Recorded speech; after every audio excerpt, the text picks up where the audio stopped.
तो करोड़ों का लेन देन इन बैंक खातों के जरिए हुआ है। फिलहाल आपको बता दें कि एजेंसियां इन बैंक खातों को खंगाल रही हैं और इसमें जिन लोगों के साथ ट्रांजैक्शन हुए हैं अब उनसे भी पूछताछ होगी। ये बड़ी खबर आपको बता रहे हैं। कानपुर, लखनऊ और सहारनपुर में शाहीन के बैंक खाते होने की जानकारी एजेंसियों को मिली है और अब एजेंसियां शाहीन के बैंक खातों को भी खंगाल रही हैं। ये बड़ी खबर दिल्ली ब्लास्ट मामले से जुड़ी आतंकी डॉक्टर शाहीन के कई बैंक अकाउंट एजेंसियों को मिले हैं और अब एजेंसियां इन बैंक खातों की जांच कर रही हैं। इनमें जिन लोगों के साथ ट्रांजैक्शन किए गए हैं उनसे भी पूछताछ की जाएगी। ये बड़ी खबर आपको बता रहे हैं। शाहीन के बैंक खातों को खंगाल रही है एजेंसी।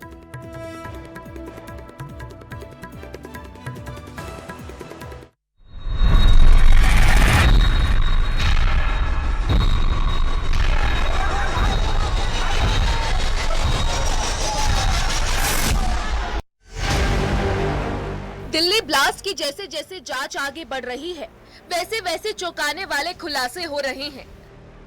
ब्लास्ट की जांच में हनी ट्रैप की बात भी सामने आ रही है क्योंकि जांच एजेंसियों को डॉक्टर आदिल के मोबाइल से कई कश्मीरी लड़कियों की फोटोज मिली है।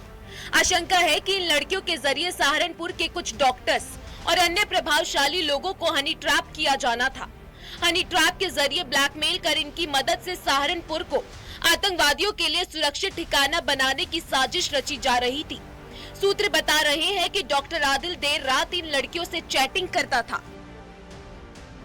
ये चैट्स आतंकी नेटवर्क से जुड़े हो सकते हैं। सहारनपुर को बेस बनाने के पीछे मकसद भी था। वो मकसद था आतंकियों को छिपने की जगह देना और आगे की साजिशों को अंजाम देना।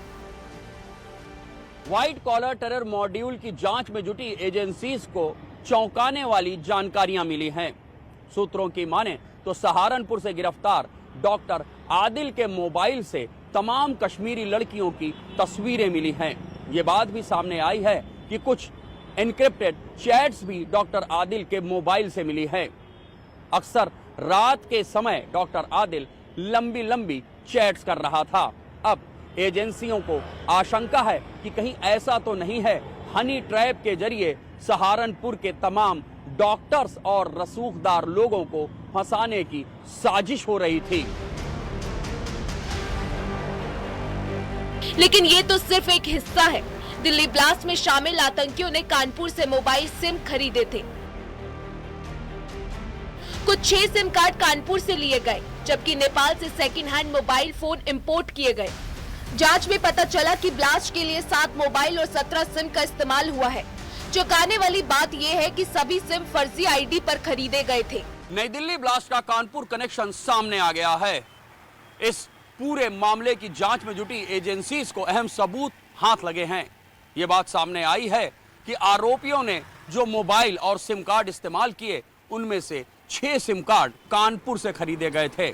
अभी तक की जांच में यह बात साफ हुई है कि पूरी वारदात को अंजाम देने के लिए 7 मोबाइल और 17 सिम कार्ड खरीदे गए। आतंकी इतने शातिर थे कि ट्रेसिंग से बचने के लिए सेकंड हैंड फोन और फेक आईडी का सहारा लिया। कानपुर से सिम खरीदा और नेपाल से फोन। ये नेटवर्क कितना बड़ा है ये जांच से साफ हो रहा है। अब इस ब्लास्ट के तार कहीं न कहीं तुर्की और पाकिस्तान के बाद दुबई से भी जुड़ते नजर आ रहे हैं। दरअसल खुफिया एजेंसी को ये जानकारी मिली है कि ब्लास्ट से पहले सहारनपुर से गिरफ्तार डॉक्टर आदिल अहमद का भाई मुजफ्फर जो करीब 2 महीने पहले दुबई गया था। इससे पहले उसके पाकिस्तान जाने की भी खबर है। अब एजेंसियां ये पता लगाने में जुट गई हैं कि कहीं वह फंडिंग जुटाने के लिए तो दुबई नहीं गया था, साथ ही पाकिस्तान जाने के दौरान वह किस किस से मिला। ब्रेन वॉश से लेकर ब्लास्ट तक की सभी कार्रवाई विदेशी हैंडलर के इशारे पे की जा रही थी। एजेंसीज को अब इस बात का यकीन तो हो गया है और एक नाम जो उभर कर सामने आ रहा है वो है doctor Muzaffar. Doctor Muzaffar doctor Adil का भाई है और ये माना जा रहा है कि दुबई में बैठकर मुजफ्फर ही तमाम डॉक्टर्स को निर्देश दे रहा था। जांच के दौरान ये बात भी सामने आई है कि doctor Adil, doctor Muzammil, doctor Umar, यहां तक कि डॉक्टर शाहीन ने भी दुबई और तुर्की की यात्रा की। आखिरकार इन यात्राओं के पीछे का सच क्या है? क्या इन्हीं यात्राओं में छिपा हुआ है आतंक का दिल दहलाने वाला खेल? अब एजेंसीज इसी कोड को डिकोड करने में जुटे हुई हैं। दिल्ली के रोहिणी में हुआ धमाका कोई इत्तेफाक नहीं बल्कि एक सुनियोजित साजिश का हिस्सा था। सहारनपुर के कुछ डॉक्टर्स और वो लोग सुरक्षा एजेंसियों के रडार पे हैं जो हनी ट्रैप के शिकार हो सकते थे। कश्मीरी कनेक्शन, फर्जी सिम, सेकंड हैंड फोन, ये सब आतंकी मॉड्यूल की कहानी बताने के लिए काफी है। इन सब के बीच क्या सहारनपुर आतंक का नया हब बनने वाला था, इसकी भी जांच जारी है। Bureau report, news 18।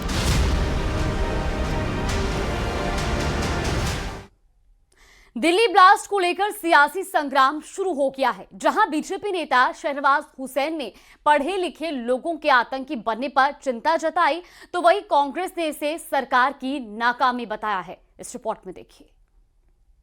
ये दुखद है और चिंता का विषय भी है कि पहले गुमराह वो होते थे जिनको पैसा रुपया देकर, लालच देकर और कम पढ़े लिखे लोगों को बहकाकर आतंक के रास्ते पर धकेला जाता था। अब हम सब की चिंता ये है कि पढ़े लिखे लोग, डॉक्टर आतंक के रास्ते पे चले जाएं, इससे बढ़कर कोई बुरी बात नहीं हो सकती।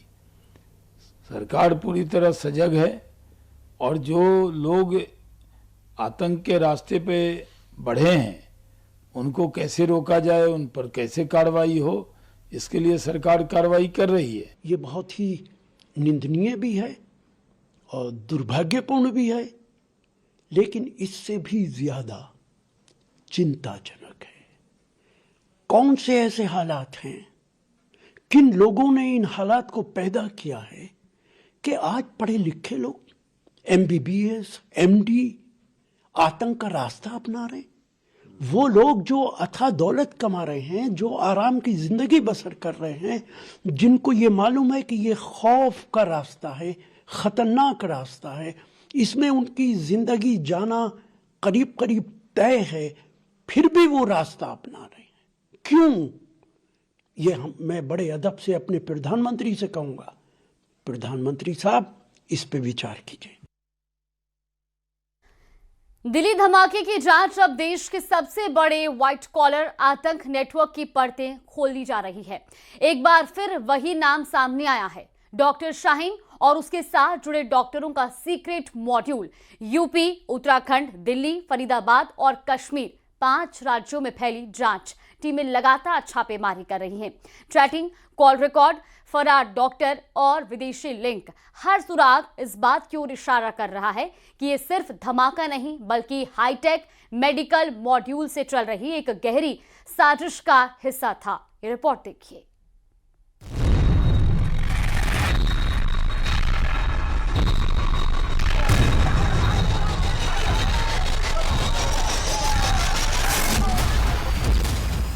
जांच एजेंसियों के रडार पर डॉक्टर शाहीन का नेटवर्क।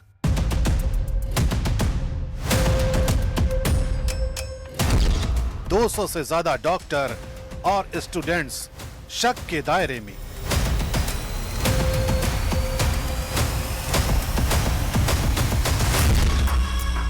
दिल्ली धमाके के 7 दिन पहले से ही इस नेटवर्क में डिजिटल एक्टिविटी असामान्य रूप से बढ़ गई थी। जांच में सामने आया है कि डॉक्टर शाहीन, डॉक्टर मुजम्मिल और डॉक्टर आरिफ के बीच 1 नवंबर से 7 नवंबर के बीच कई बार चैटिंग और कॉल हुई। अकेले आरिफ और शाहीन के बीच 39 वॉइस कॉल, 43 व्हाट्सएप कॉल और 200 से ज्यादा मैसेज मिले हैं। ये सभी बातचीत धमाके से ठीक पहले के दिनों में हुई। एसटीएफ और स्पेशल सेल ने आरिफ को हिरासत में लेने के बाद उसके अशोकनगर फ्लैट से कई डिजिटल डिवाइस जब्त किए हैं। टीम इन्हीं डिवाइस से पूरे नेटवर्क का डिजिटल ब्लूप्रिंट खंगाल रही है। दिल्ली ब्लास्ट में एजेंसियों की जांच का दूसरा बड़ा एंगल है उत्तराखंड और यूपी का, जहां शाहीन के कई करीबी ट्रेस किए गए हैं। यूपी एटीएस की एक टीम उत्तराखंड में लगातार रेड कर रही है, जबकि दूसरी टीम के टारगेट पर कश्मीर है। शाहीन के सुरक्षित मैसेजिंग ऐप पर मिले डेटा और डिलीटेड चैट रिकवरी से सामने आया है कि उसके संपर्क में कई ऐसे लोग थे जो यूपी और उत्तराखंड में एक्टिव थे। शाहीन का धर्मांतरण नेटवर्क, विदेशी संपर्क और पाकिस्तान से जुड़े चैट्स अब एजेंसियों की जांच के केंद्र में हैं। सूत्रों का दावा है कि ये नेटवर्क एक संगठित विचारधारा और फंडिंग चेन के तहत काम कर रहा था। अब तीसरा और सबसे बड़ा खुलासा, यूपी में करीब 200 डॉक्टर और मेडिकल स्टूडेंट्स एजेंसियों के रडार पर हैं। शाहीन के संपर्क में यूपी के 30 से 40 डॉक्टर। सीडीआर और चैट रिकॉर्ड्स बताते हैं कि शाहीन ने पाकिस्तान और खाड़ी देशों में अपना मेडिकल नेटवर्क तैयार कर रखा था, जहां से उसकी बातचीत पाकिस्तान आर्मी के एक डॉक्टर और कश्मीरी मूल के कई डॉक्टरों से होती थी। अल-फलाह यूनिवर्सिटी से जुड़े अब कई डॉक्टर गायब हैं। इनके मोबाइल फोन बंद हैं और लोकेशन ऑफ। एजेंसियों ने इन संदिग्ध डॉक्टरों की लंबी सूची बनाई है और इनमें से कई संदिग्ध डॉक्टर धमाके के बाद से ही अंडरग्राउंड हो चुके हैं। कानपुर एंगल भी जांच में बेहद अहम साबित हो रहा है। शाहीन जीएसवीएम मेडिकल कॉलेज में 2006 से 2013 तक पढ़ाती रही और आईएमए की सक्रिय सदस्य थी, लेकिन उसकी गिरफ्तारी के बाद आईएमए ने तत्काल उसकी सदस्यता रद्द कर दी है। एटीएस ने कॉलेज के कश्मीरी मूल के छात्रों और डॉक्टरों के इतिहास की गहन जांच शुरू कर दी है।